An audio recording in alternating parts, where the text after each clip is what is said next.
Welcome back survivors to Riverwood. In devlog number 5 I'm going to be showing off some of the zombie AI, the UI and HUD mechanics, as well as some of the survival mechanics. And don't forget to stick around to the end where I'll show off a little shader I wrote. I don't think you'll be disappointed. Well, if you're new to the channel, welcome to Riverwood, and without further ado, let's jump into this. So welcome back to Riverwood. Today's video is going to be broken up into a few little parts as I got a few things to show you. I want to show you the UI, as you can see it's on screen now, and how it interacts with the world, so the survivability of the game. Then I want to jump on to showing you a little bit of the zombie AI as it's been updated a little bit. Then after the zombie AI, I will show you once you kill a zombie, a cool little shader I wrote that kind of dusts the zombies off of the map, and that'll be the last thing, so make sure you stick around for that. But yeah, let's jump into number 1. Survivability and the UI elements. So as you can see, we have some UI elements on the screen now. We have a health bar and a stamina bar in the middle.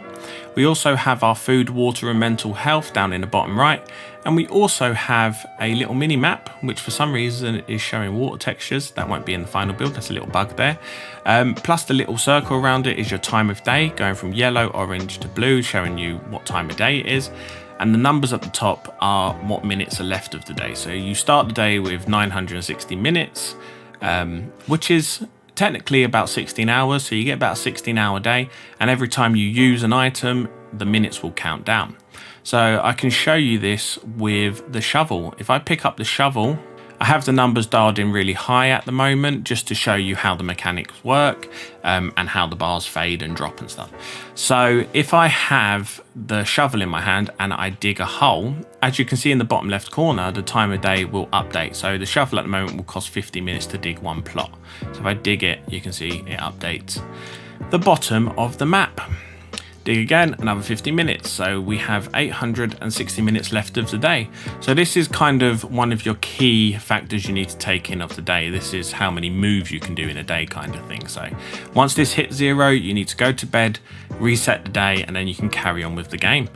Yeah, there's not really much more to explain about that. The time of day works like any time of day. It counts down. Once it hits 0, you need to go to bed, reset the day, progress the game. So it's all about surviving the day and making sure you have enough minutes in a day to do what you want to do. As you can see, we've also got the health in the middle. Works like a normal health bar. Every time you get attacked, it's going to take health off you. Once you hit to 0, you're going to die, but you don't necessarily die in this game. You will just faint. And once you faint, once you hit 0 in health, you'll faint. You'll wake up inside the doctors, inside the Riverwood, and they will tell you that you've been in a coma for a certain amount of days, or not really a coma, that you've just been passed out for a couple of days. And if you die, you're going to lose a few days. So your crops that you're growing aren't watered, you're going to be penalised in that way when you die. That's the idea I've got anyway at the moment. So I'm not 100% sure what's going to happen when you die, but I'm thinking that when you die, you're going to be penalised in that way, in a way of you're going to lose a few days, which is going to forward the months, which means you're going to have limited time to do what you want to do. Let me know in the comments if you think that sounds good anyway. That's kind of what I've got in my head. I'd like to hear what you think. Then we can move on to the stamina bar. The stamina bar works like anything. As you see when I was digging the plots, every time I dig a plot, you see that it takes 5 stamina, and then your stamina will slowly creep back up every sort of second. So you can only dig a certain amount of plots depending on how much stamina you got. The main thing with stamina is attacking zombies and also attacking other animals and running. So with the running, it's more of like a rhythmic based running mechanic. When you're moving, you can move at standard speed without using any stamina.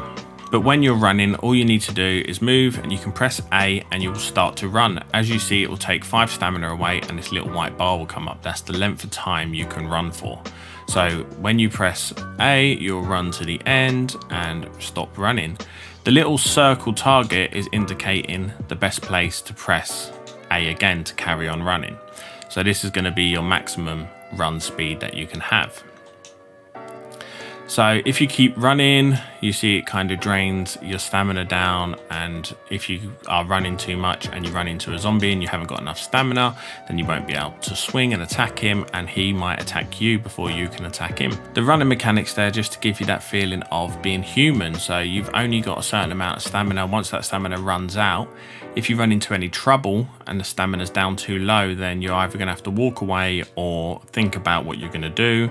Let your stamina increase. It just gives you that feeling of being a little bit more vulnerable inside the world of Riverwood. And one more thing with the running is, if you're not paying attention with your running bar and you keep pressing the A button too fast, so if you press it really fast, you're going to drain your stamina too quick, and when you're out of stamina, he has this sort of stop animation which stops you in place, which makes you vulnerable for the zombies. As the zombies are not fast moving zombies, this is just a way of making sure that you need to be monitoring your stamina at all times when you're going into battles and going into fights. When your stamina is too low, if you've got 5 zombies around you and you can't swing, then you're definitely going to be attacked. So you need to monitor everything you're doing. It's just a kind of like more of a vulnerability meter, like I said before. So that's the health and stamina. We can jump down into the bottom corner and you can see the water, the food and the mental health. The way these work is, with the water, every time you use something, your water's going to drain. The more strenuous activities you do, the more you're going to sweat, so the more water you're going to need.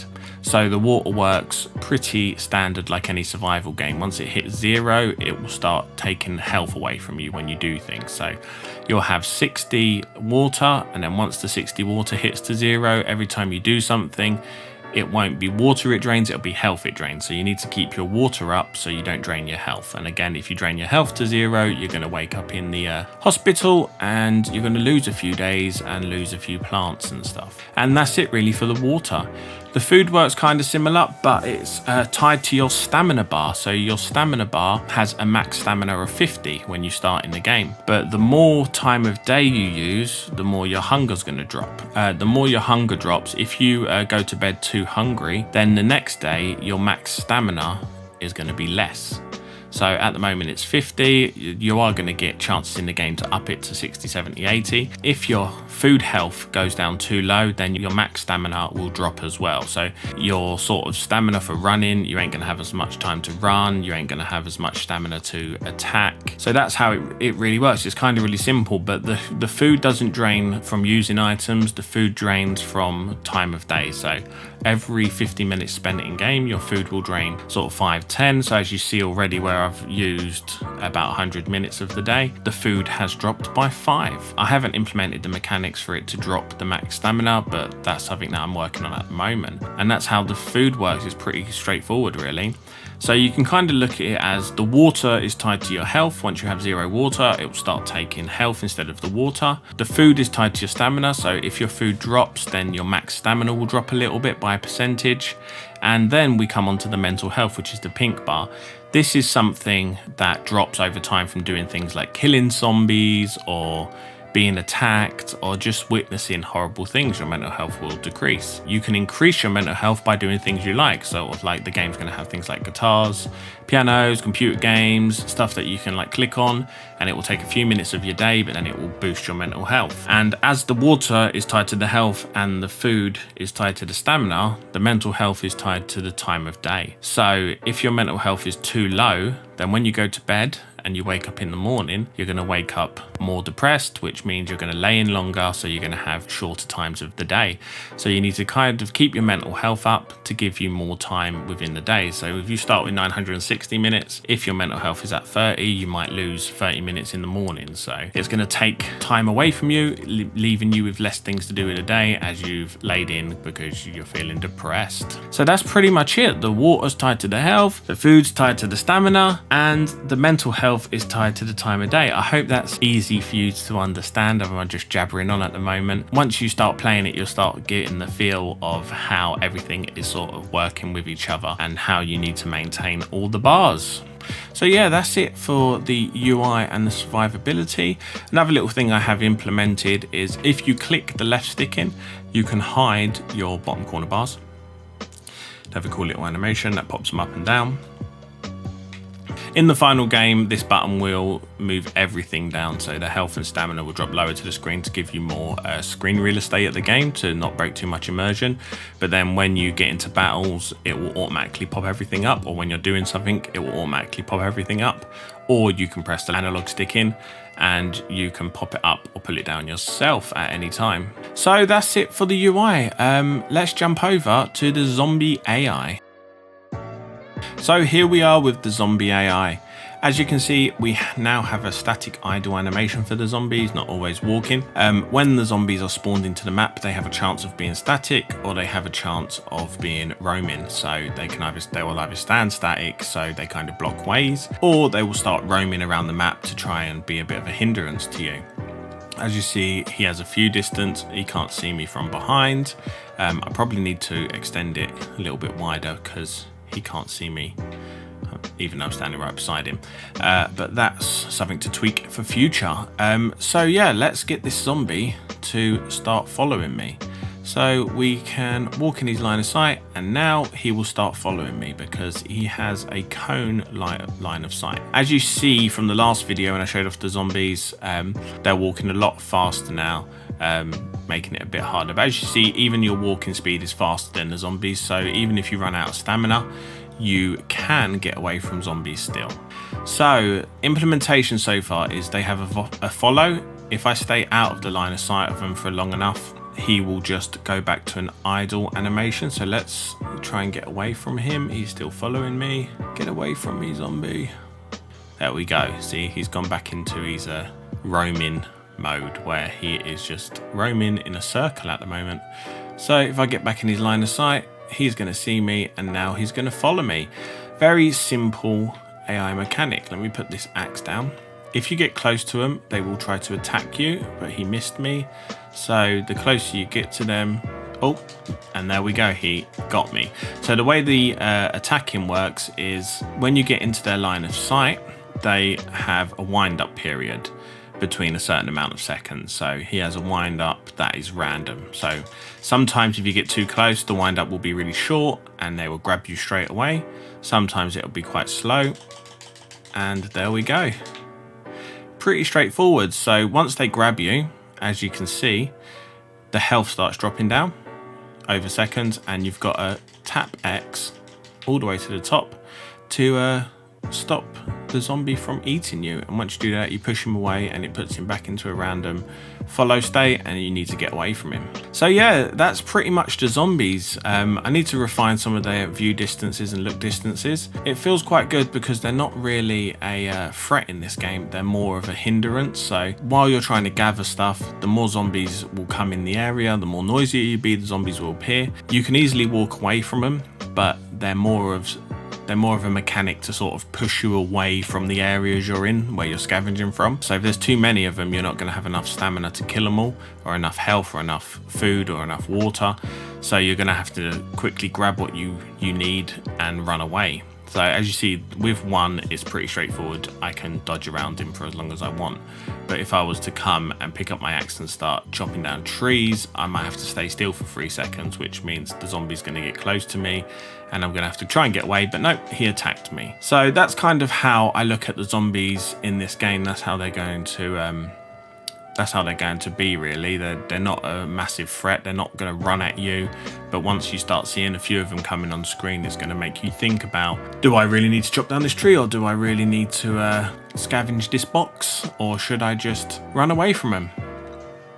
So I hope you like it. Let me know in the comments down below what you think of the zombie AI and how the zombies work in this game. This is a completely different style of zombie game. It's more of a realistic simulation of a zombie apocalypse. Slow walking zombies, not a massive threat unless they're in big numbers, and they're more of a hindrance than an actual super duper threat. So you need to just try and survive in this world with these roaming little monsters trying to eat you. So yeah, that's the zombie AI. Let me know in the comments down below what you think of the zombie AI so far. I'll quickly show you one more grab attempt.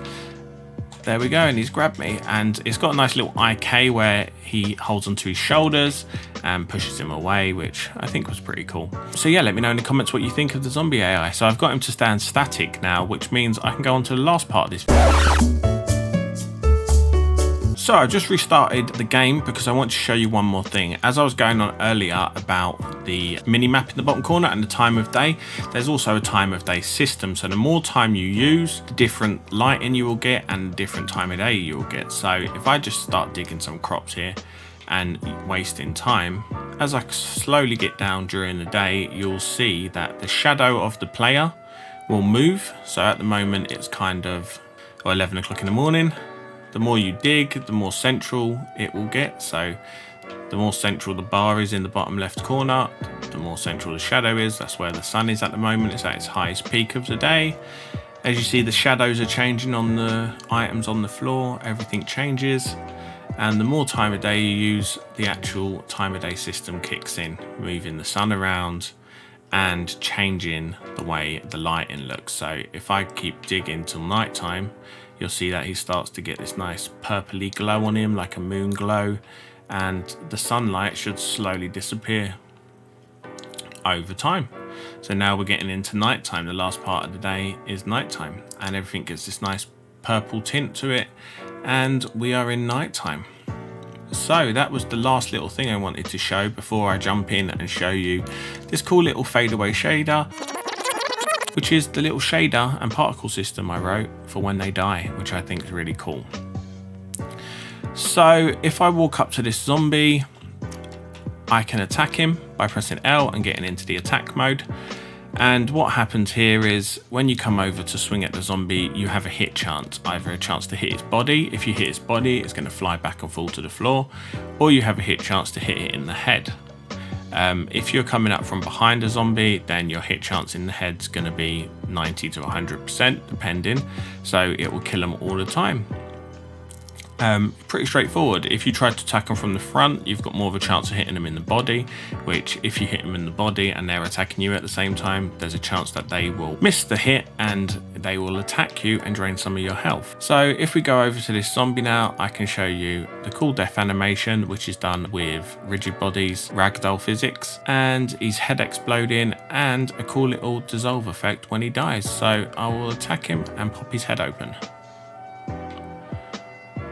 So there we go, the zombie's dead and he's in ragdoll, and now he's laying on the floor. After about 10 seconds he should disappear and fade away, which I think is looking pretty cool. I still need to create the sprites for the particle system, but yeah, looks pretty cool to me.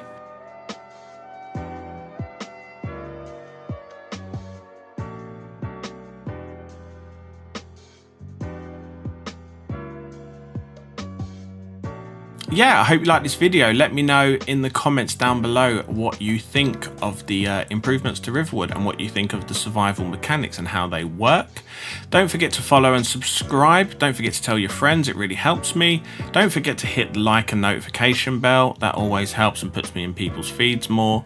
Plus, go and follow me on Instagram at Riverwood Game and Twitter at Riverwood Game. I post daily updates there as well. And I hope you like this video, guys, and all I've got to say is peace.